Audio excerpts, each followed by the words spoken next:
Testing one.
This right here.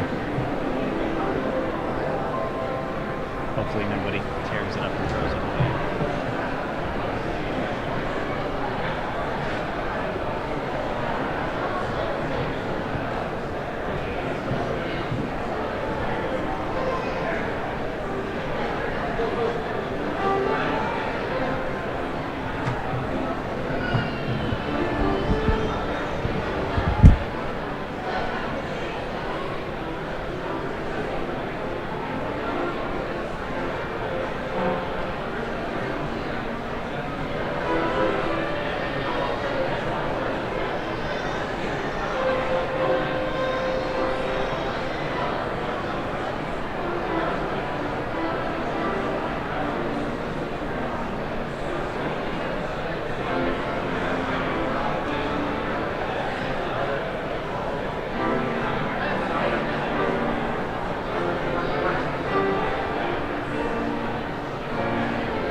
Let's see if I can get some real quick. What do we have? All right.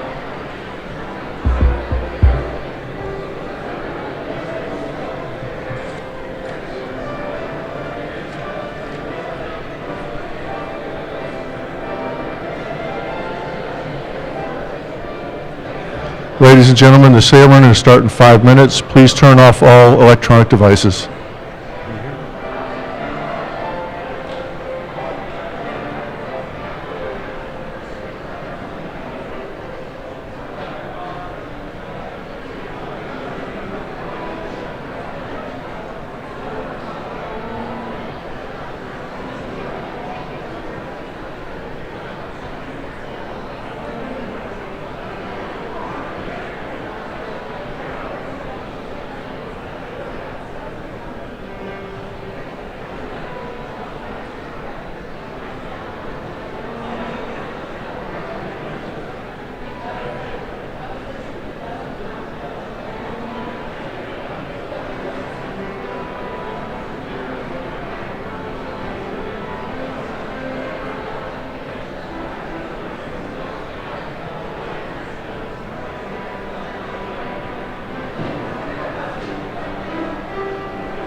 Ladies and gentlemen, please rise for the procession of the graduates and the stage party, and remain standing for the national anthem and invocation by Chaplain Casper.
Won't you join me for the invocation? Lord, it's with a spirit of joyful gratitude and celebration that we are gathered here in VMI's chapel for commencement. We pause in these moments to recognize your grace and your favor in each soon-to-be graduate that walks across this stage. The diploma they will receive represents a significant academic achievement. It also represents tremendous personal sacrifice and commitment, discipline, and vision to achieve their dream. I pray that each time they look upon their diploma, they would be reminded of these things and of the deepest bonds of friendship, the meaning of honor, and the importance of their faith. Raise them up, Lord, long after they leave here to accomplish immeasurably more than they could ever ask or imagine to make a difference in the world, continuing well beyond their lifetime. We pray these things with full hearts, joined with their families, friends, and loved ones, and all who have supported them on their journey. In your holy name we pray. Amen.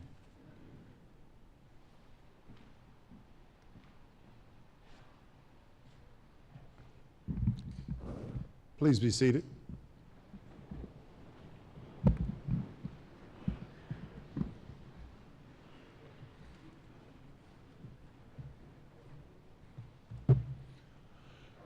Members of the Board of Visitors, faculty and staff, Corps of Cadets, parents, families, friends, and graduating cadets, good morning and welcome to the Virginia Military Institute. Graduation day at VMI always is a very special and memorable time. We are pleased that each of you could join us to celebrate this culminating event for our graduating cadets. We know they put in countless hours of hard work to arrive at this point and to get to this point where they have earned their diplomas. Joining me on the stage today are VMI's Registrar, Colonel Nicole Gatliff, VMI's Deputy Superintendent for Academics and Dean of the Faculty, Brigadier General Robert Mareschi, and our commencement speaker, Major General James P. Work. President of the VMI Board of Visitors, Mr. John Adams, and VMI's Chaplain Colonel John Casper. Every graduation day at VMI is filled with joy and excitement. This setting in Memorial Hall is just as significant as the setting that occurs during our May graduation. In fact, VMI has often varied graduation dates throughout its history from as early as February to as late as July. While the timing has varied, the amount of work it takes to complete a VMI degree has not. It doesn't matter the day of your completion or the length of your tenure. What matters is each of you have finished this arduous, demanding journey that you started. You are now a graduate of this fine institute. And so I want to congratulate you and commend you on your persistence and resilience. Congratulations.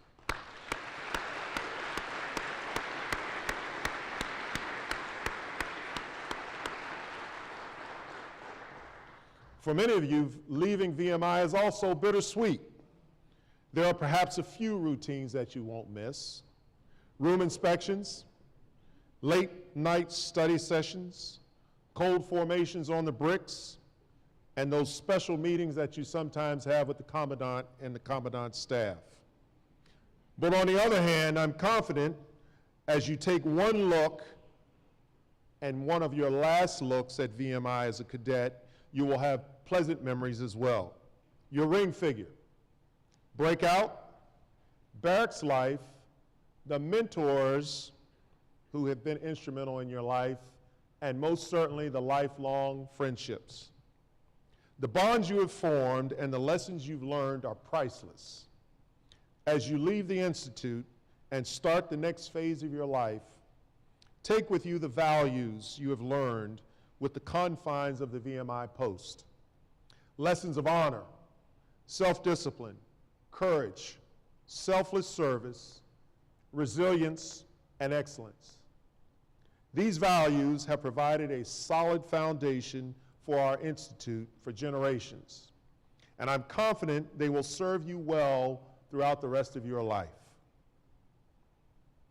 Today is the last day I will be able to address you all as cadets. From this point forward, you will be graduates, fellow alumni of the Virginia Military Institute, and we are all very proud of your accomplishments. Each of you is now part of the lineage who stayed the course and finished the mission that you set out to achieve at matriculation. I hope you will never forget you are forever a part of the VMI family, a network of support that will last you throughout a lifetime. And I only have one last task for you today. Don't ever forget to show appreciation to those who picked you up when you fell down, encouraged you when you failed, and challenged you to push through adversity.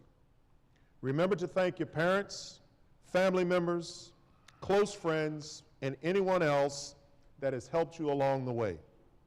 They have been there for you, and they believed in you ever since you entered Limits Gates and started down this challenging path. Without them, it would have been a much more difficult journey and one you may have not completed.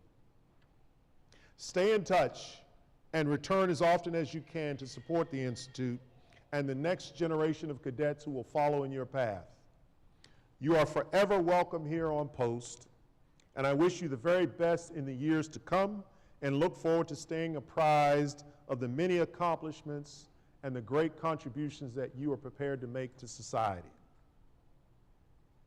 Today, it gives me the great pleasure to introduce our graduation speaker, Major General James Pat Work. General Work, commissioned from the United States Military Academy in 1995. He served as a rifle platoon leader and a heavy weapons platoon leader in the 3rd Battalion, 502nd Infantry Regiment, the 101st Airborne Division, Air Assault, and then served as an executive officer in the 3rd Battalion, 75th Ranger Regiment. He also commanded C Company, 2nd Battalion, 75th Ranger Regiment. Upon completion of Command and General Staff Officers Course, Major General Work served as the Operations Officer and the Executive Officer of the 1st Battalion, 325th Airborne Infantry Regiment, 2nd Brigade Combat Team, 82nd Airborne Division. And then from 2008 to 2009, he served as the aide-de-camp to the 20th Secretary of the Army before serving in U.S. Special Operations Command. He served as a battalion commander, commanding the 3rd Battalion, 187th Infantry Regiment of the 101st, and he also commanded the 2nd Brigade Combat Team in the 82nd Airborne Division and later served as the executive officer to the 39th Chief of Staff of the Army. In 2020, Major General Work returned to the 82nd Airborne Division as the Deputy Commanding General for support. And then most recently, he led as the Director of Operations Readiness and Mobilization in the Army's G357 Headquarters Department of the Army. He's a graduate of the Marine Corps War College in 2016. He's earned a master's degree in public policy from Georgetown University, and he's married. He's married to the former Mara Schwedo, and they have 2 children. Pat, we're honored to have you and glad that you could join us today and serve as our graduation speaker. Thank you for all that you do, and thank you for what you've done for our Army and continue to do. Ladies and gentlemen, Major General Pat Work. Thank you, Steve. Thank you. Thank you. Yes, ma'am.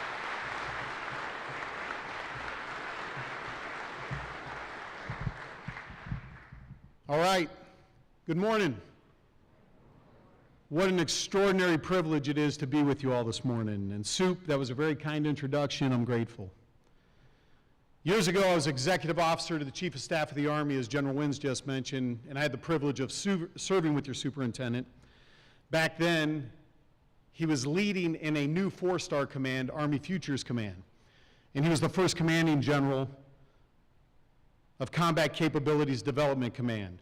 Several of the science and technology investments and projects that he worked on while he was still on active duty are landing in our Army formations today.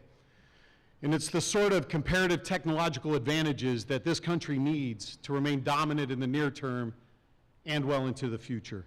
General Wins, good to see you. Thanks for the invitation.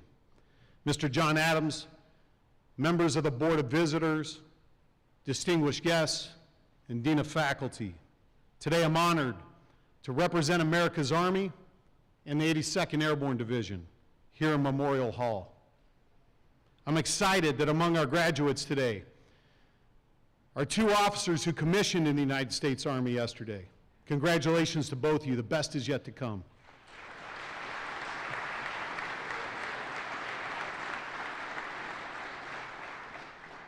I'm excited as well that several more of you will pursue private enterprise or advanced scholarship. Still, I encourage each of you to strongly consider public service as a means to assist others and contribute to the greater good. As you turn the next corner on your journey in life, today I'll offer a few insights on leading. I don't pretend that my views are the answer, nor are these official positions. These are simply my ideas, perspectives that I admit end at the tip of my own nose. I've been soldiering for more than 29 years, but I've been living for 51. I've learned that words matter. And it dawned on me a few years ago that much of what I've learned about leadership begins with the letter E. For instance, leadership requires energy. The story goes that on this day in 1776, on the heels of the Continental Army's setbacks in New York, and amidst snowballing desertion, Thomas Paine channeled the energy of the colonies in the idiom of the day. Paine's The American Crisis was a call to action. It was a clarification of the cause. These are the times that try men's souls. The summer soldier and the sunshine patriot will, in this crisis, shrink from service of his country. And just a short week later, General Washington inspired his flagging troops to cross the Delaware at night. It was leaders like Paine and Washington. It was their energy, it was their ability to energize that kept the American project alive. Congratulations to you all. Today, 38 young and free men and women will cross the stage, energized to make a difference in this nation. And it's a veritable law of nature that no one goes from the rat line to the finish line alone. We all need encouragement. Indeed, iron sharpens iron. During one of these occasional homilies that seized me many years ago, the priest preached that everybody with a pulse needs encouragement, and it stuck with me. The term encouragement literally means to fill with courage or to share courage.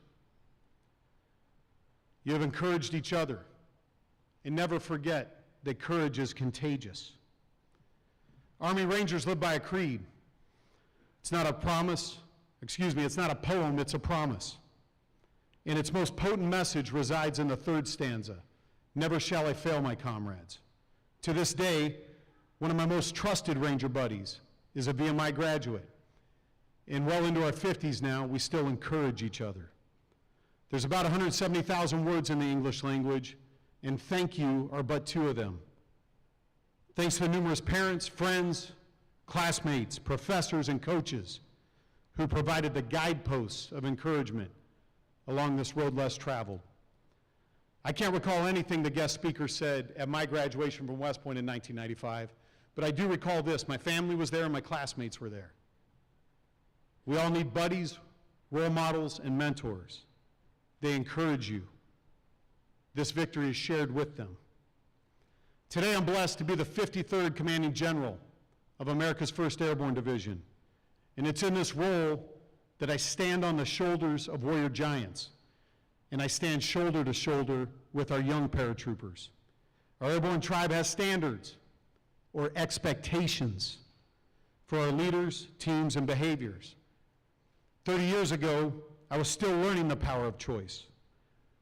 Looking back, I'd offer that the most fundamental questions that you can consistently ask yourself in the coming years might be, what am I trying to do?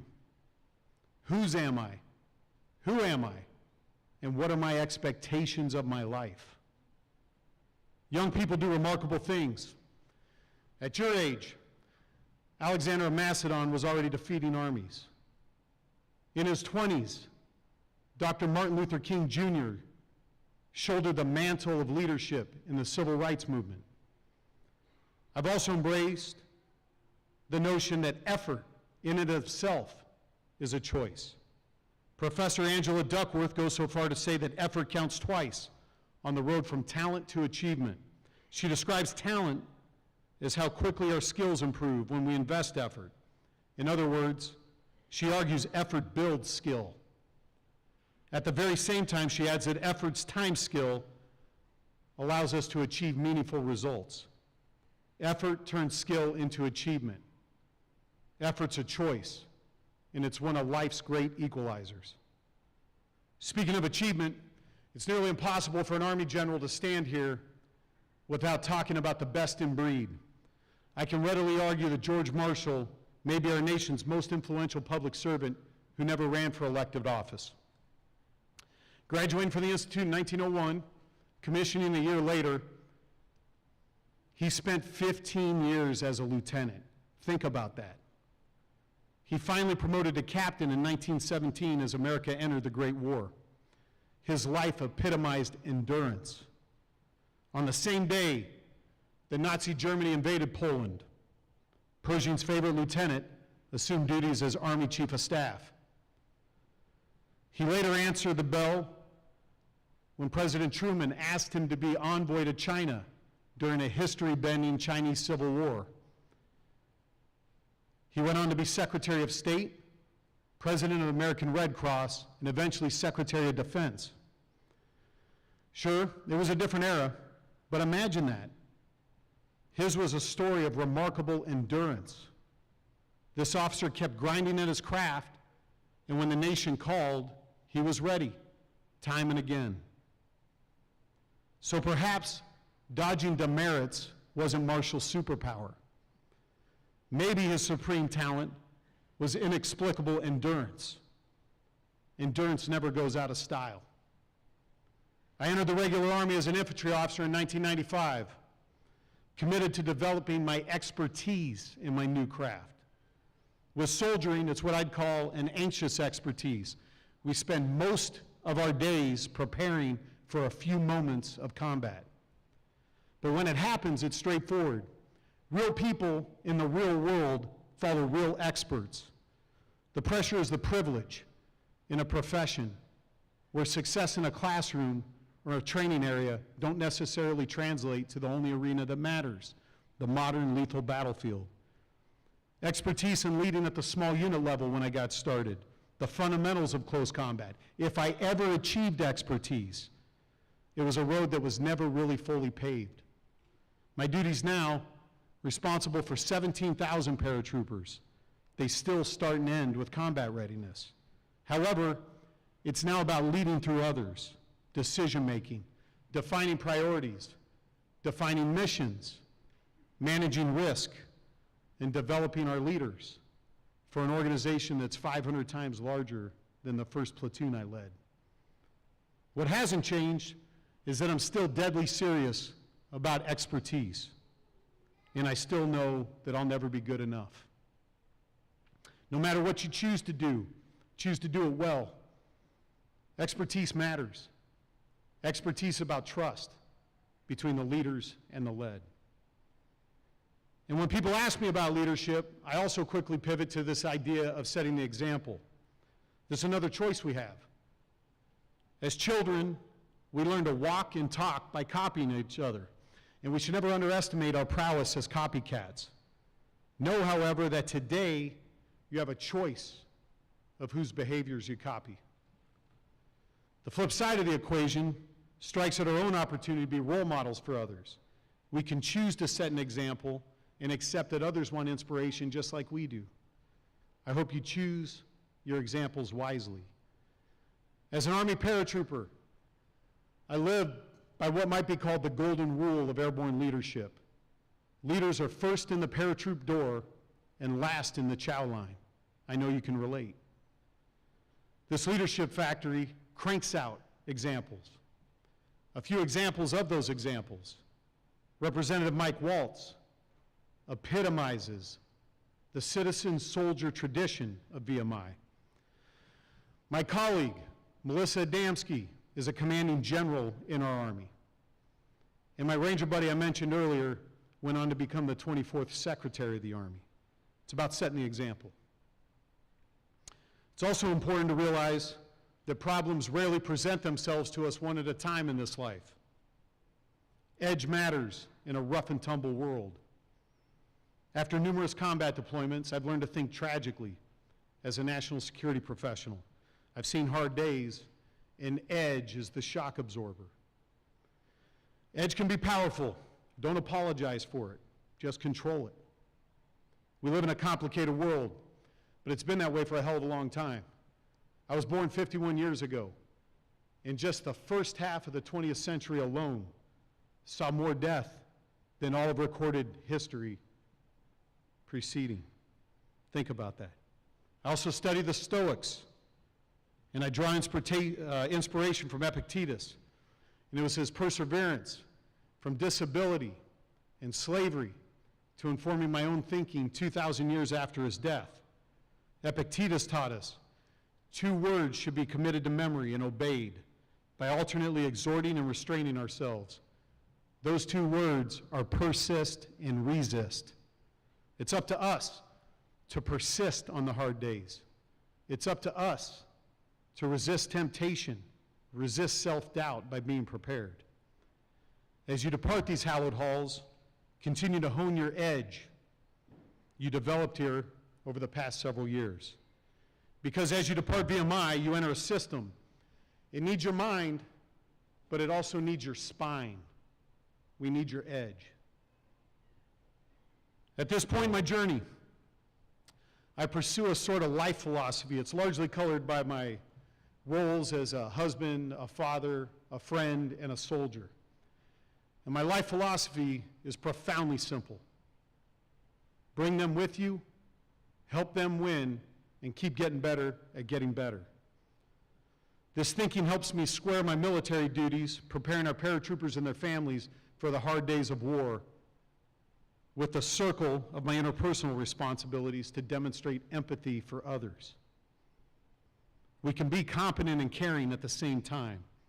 These are not ideas that are in tension with each other. Each of us comes from somewhere and believes in something.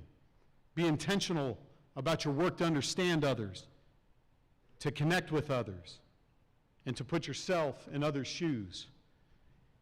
Even people you don't care for, because to empathize with them is not to excuse their behaviors. So I return to my man Epictetus and one of his life's thoughtful themes. We have 2 ears and 1 mouth so that we can listen twice as much as we speak. Life's a team sport. Be an empathetic teammate.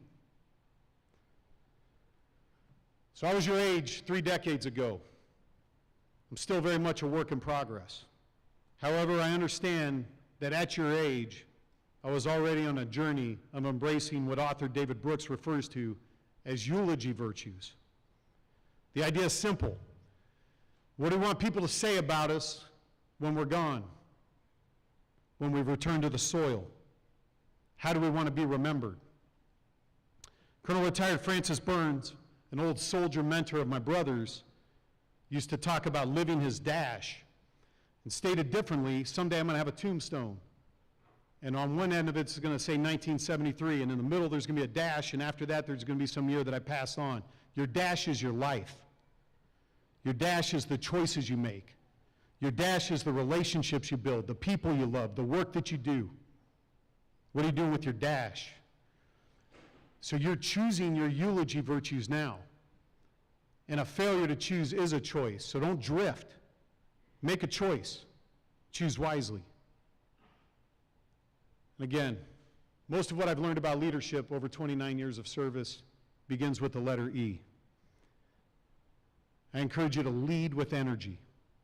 Encourage each other, for courage is contagious. Keep expectations of your life high. Professor Duckworth got it right. Effort counts twice. Endure. Life's reward for good work is generally more work. People follow expertise. Set the example. Edge is the antidote to summer soldiering. A teaspoon of empathy is often the cure. Eulogy virtues. So it's wonderful to spend some time with you all today, and you have a great deal to celebrate in the coming days. We teach Army Rangers that the hardest day of Ranger School is the day you graduate, because it's about meeting the expectations, the standards of your new tribe. I imagine it's not a lot different from the way VMI has prepared you. Someday you'll be older, like me, and it's not hyperbole when I state that as your generation goes, so goes this nation. You have responsibilities ahead, so depart here proudly. Enjoy it, celebrate it, but know that your last tranquil day might have been yesterday. It's the way the world works. Congratulations to each of you on this crowning waypoint on a very long journey ahead of you. We're proud of you, confident in you, pulling for you. Lead well, live well. Thank you very much.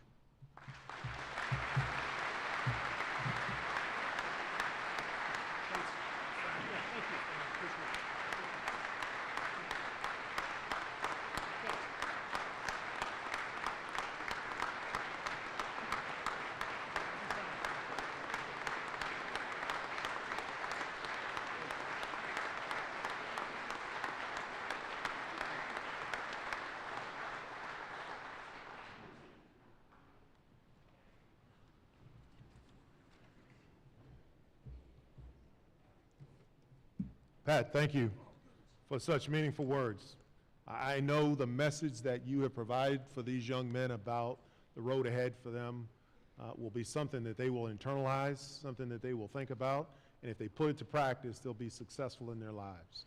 So on behalf of the Corps of Cadets and the Virginia Military Institute, I want to present this to you as a token of our appreciation for you coming up from Fort Liberty and all the great work that you're doing on behalf of our Army and our nation. Thank you very much. Thank you, Steve. Appreciate you. Thank you very much. Thank you. Thanks.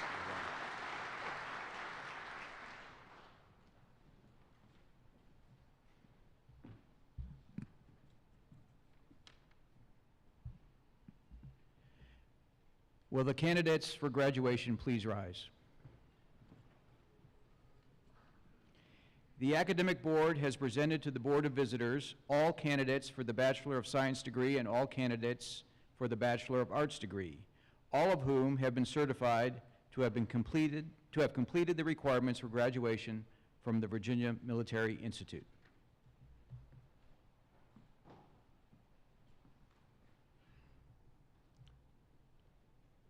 By the authority of law vested in the Board of Visitors and faculty, I confer upon each of you a diploma in testimony of your being a graduate of the Virginia Military Institute and award you the bachelor's degree appropriate to your major field of study.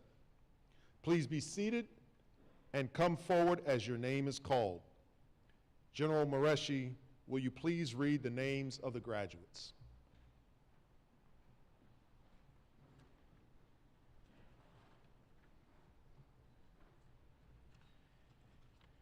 Distinguished graduates with Institute honors. Owen Michael Clark, Bachelor of Science in Biology.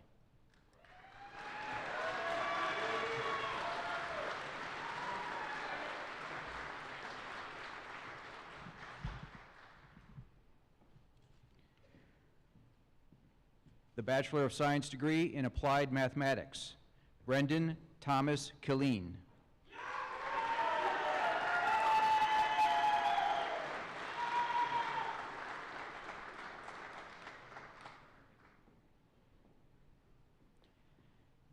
David Levan Mack.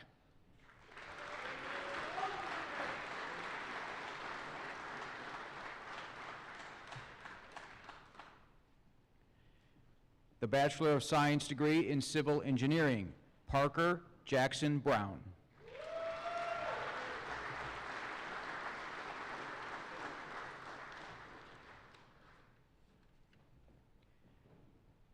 Nicholas Irving Clark.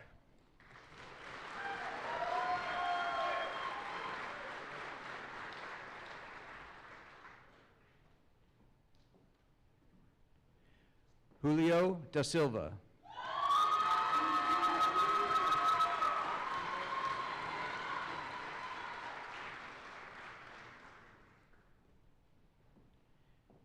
John R. Harris with distinction.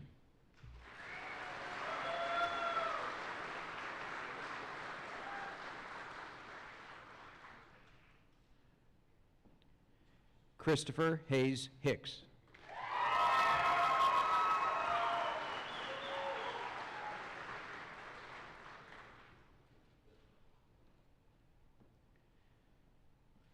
The Bachelor of Science degree in Computer Science, Owen Mitchell Rosen.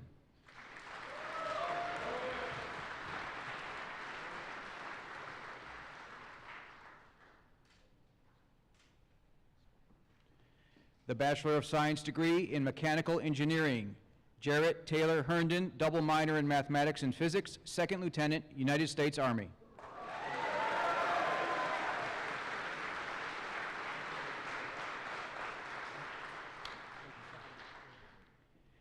Jacob Vincent Patterson, minor in Mathematics.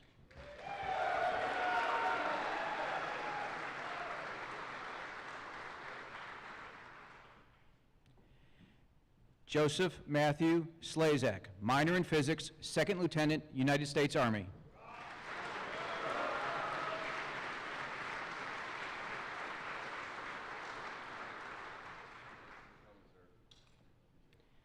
The Bachelor of Science degree in Physics, Jaden Deshawn Burgos, minor in Mathematics.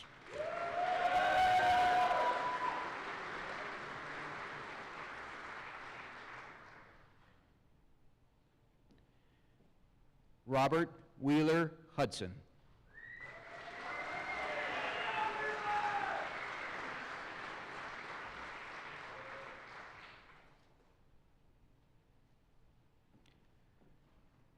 The Bachelor of Science degree in Psychology, Tyler Parker Blackwell.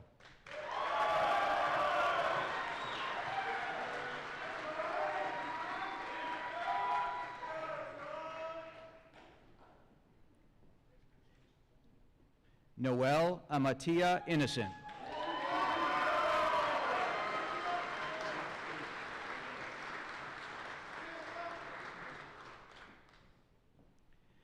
Valerian DeWitt Johnson.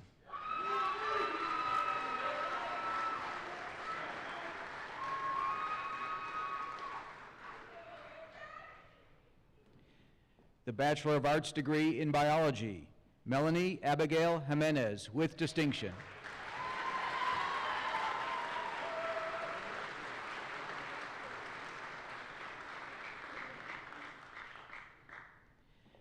The Bachelor of Arts degree in Chemistry, David Matthew Diaz.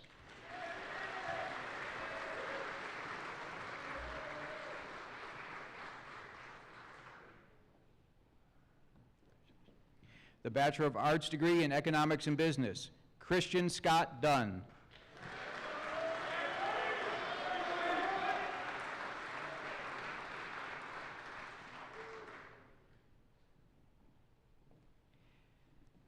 Joseph Cole Holtz, concentration in Decision Analytics, minor in Spanish.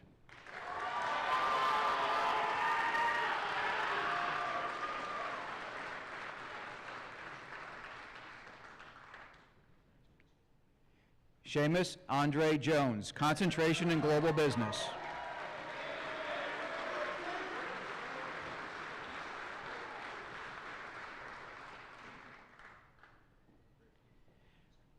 Luke W. Mayer, concentration in Decision Analytics.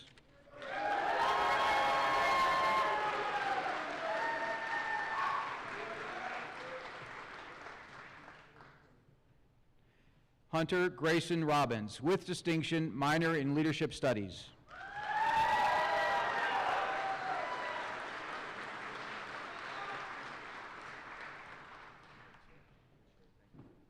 John Charlesworth Thompson.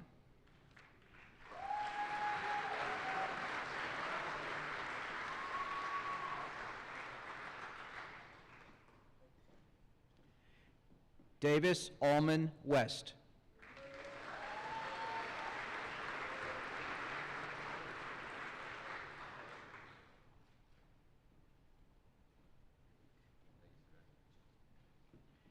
Holden Reed Wilkerson, with distinction.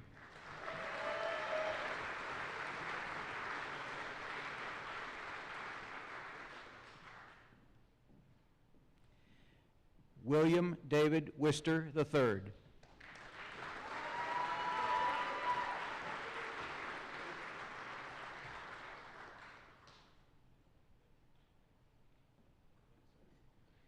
The Bachelor of Arts degree in History, Eric Matthew Annette.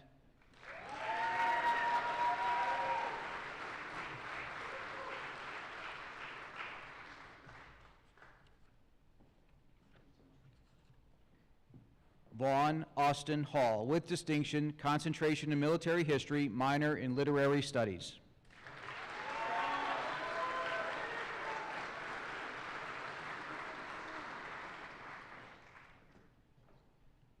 Jacob Wyatt Richards.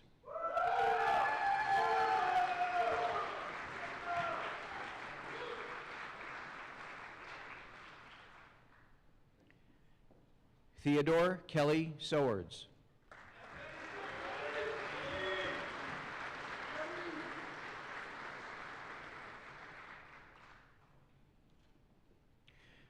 The Bachelor of Arts degree in International Studies, Antonio Cirrus Ahanj, with distinction.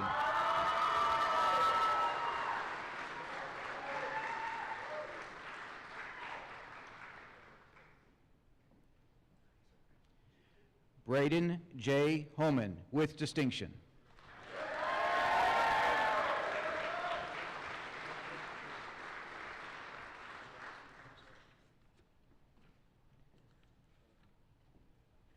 Io J. Neo.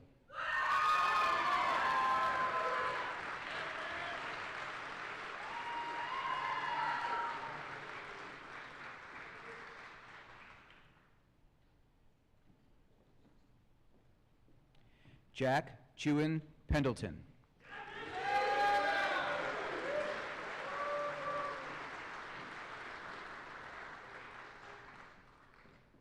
The Bachelor of Arts degree in Modern Languages and Cultures, John Gordon McGarry II.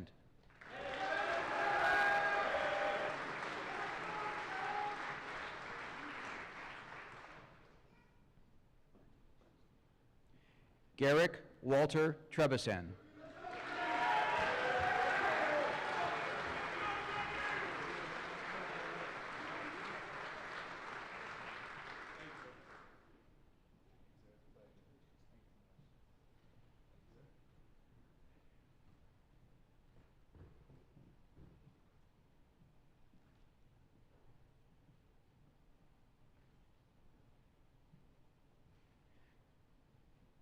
Ladies and gentlemen, the 2024 December graduates of the Virginia Military Institute.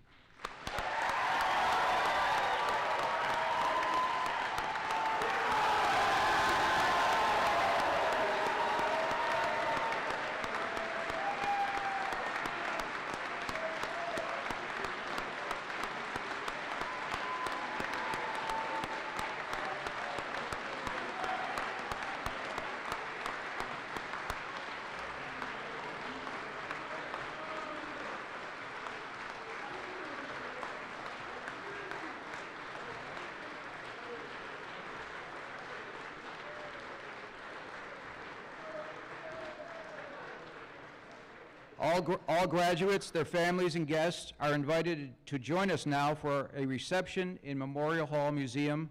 These proceedings are adjourned.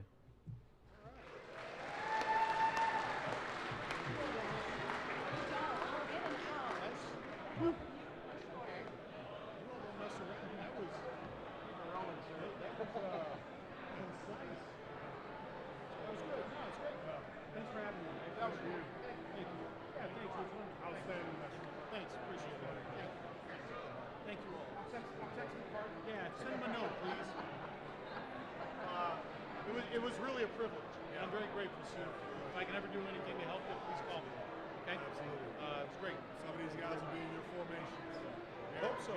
Hope so. You'd be so blessed. Absolutely. It's good. Thanks. Good. I'm going to get on the road here shortly. Yes, ma'am. Yeah, of course.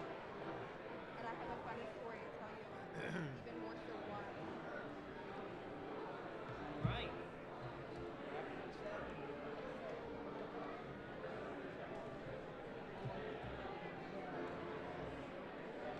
This is